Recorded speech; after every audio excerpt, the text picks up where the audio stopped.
Hello guys, আসসালামু আলাইকুম। Boys of রাসেলে আপনাদের সবাইকে স্বাগত। তো আজকে আপনাদের মাঝে একটি চাইনিজ গল্প নিয়ে হাজির হয়েছে, যার নাম হচ্ছে মেকআপ আর্টিস্ট মেয়ে এবং কিপটা ছেলের গল্প। তো মেয়েটির নাম হলো মিম এবং ছেলেটির নাম হলো লি। তো যাই হোক, বেশি দেরি না করে গল্পের মূল কাহিনী শুরু করা যাক। গল্পের শুরুতে আমাদের গল্পের নায়িকা মিমকে দেখতে পায়। সে আজকে একটি চাকরির ইন্টারভিউ দিতে আসছিল। সেখানে সে ভালোভাবে ইন্টারভিউ দিয়ে চাকরিও পেয়ে যায়। তারপর সে সেখান থেকে বিদায় নিয়ে চলে আসে। কিছুক্ষণ পর মিম একটা বিষয় নিয়ে চিন্তায় পড়ে যায়। তখন সে ইমা নামের একজনকে কল করে আর বলে, আমি একটা মেকআপ শোতে মিথ্যে বলে চাকরি পেয়েছি। এখন আমি আমার নিজেকে চিনতে পারছি না। তার পরের দিনই দেখা যায় মিম ইমার সাথে দেখা করার জন্য এসেছে। ইমা হলো মিমের ডাক্তার। মিম ইমার কাছে তার সব সমস্যার কথা খুলে বলে। ইমা বলে, তোমার একটি রোগ আছে, যেটার কারণে তুমি মাঝে মাঝে স্মার্ট হয়ে যাবে, আবার মাঝে মাঝে সাধারণ মানুষের মতো হয়ে যাবে।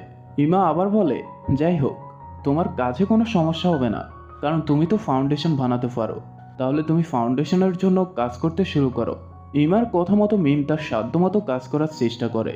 পরের দিন মিম তার খাবার শেষ করে ফাউন্ডেশন নিয়ে ব্যাগ গুছিয়ে সে যে কোম্পানিতে চাকরি করবে সেই কোম্পানিতে যাওয়ার জন্য বাসে ওঠে। আর তখনই আমরা এই গল্পের নায়ক লিকে দেখতে পাই। লি এতটাই কিপটে যে কি বলবো। লি মিমকে বলতেছিল, আমার বাস ভাড়াটা দিয়ে দাও, আমার কাছে কোনো টাকা নাই, তুমি আমার টাকাটা অনলাইনে পে করে দাও, আমি তোমাকে পরে ব্যাগ দিয়ে দেব। মিম তখন অনলাইনে পে না করে ক্যাশ পেমেন্ট করে।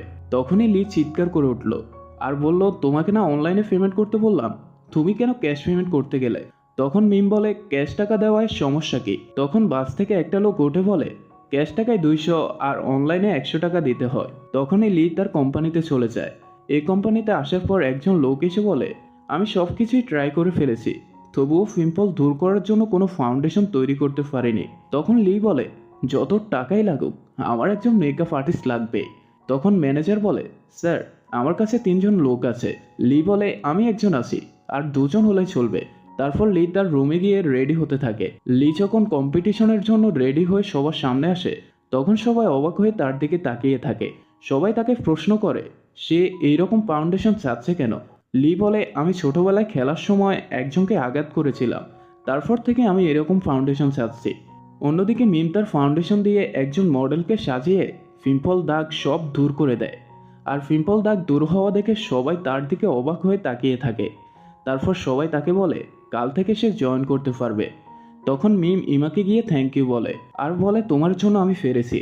আর এরপর লিকে একটা গাড়ির মধ্যে দেখা যায়, আর এই গাড়িটা ছিল তার একটা বন্ধু। সে আবার লি এর ডাক্তারও বটে। আসলে লি গাড়ির মধ্যে তার কাপড় চেঞ্জ করতে থাকে, আর এই জামা কাপড়গুলো তার বন্ধুই তাকে দিয়েছিল। ওর বন্ধু ওকে একটা মোবাইলও দিয়েছিল, কিন্তু লি ফোনটি নেয়নি। সে তার বন্ধুকে বলে, আমার ফোনটা এখনো কাজ করছে। তারপর লি কম্পিটিশনের শোরুমে চলে আসে। তারপর একজন মেয়ে কর্মচারী ভিডিও করতে গিয়ে টেবিলের সাথে ধাক্কা লেগে যায়, আর টেবিলে থাকা সমস্ত জিনিসপত্র নিচে পড়ে যায়। তখন মেয়েটি কান্না শুরু করে। লি তার কাছে জরিমানা চাচ্ছে। এদিকে মিমও তখন এখানেই ছিল।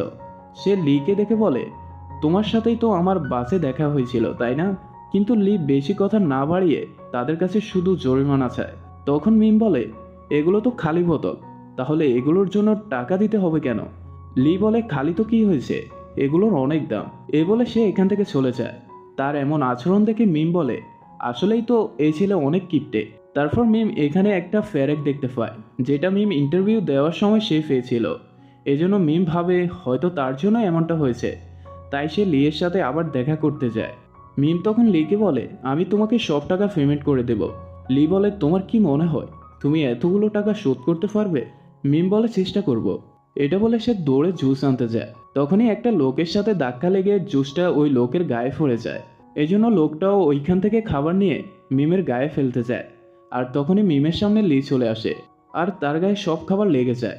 এই জন্য মিম লিকে থ্যাঙ্কস বলে। পরবর্তী পার্ট সবার আগে পেতে চাইলে আমাদের চ্যানেলটি সাবস্ক্রাইব করে রাখুন। ধন্যবাদ সবাইকে।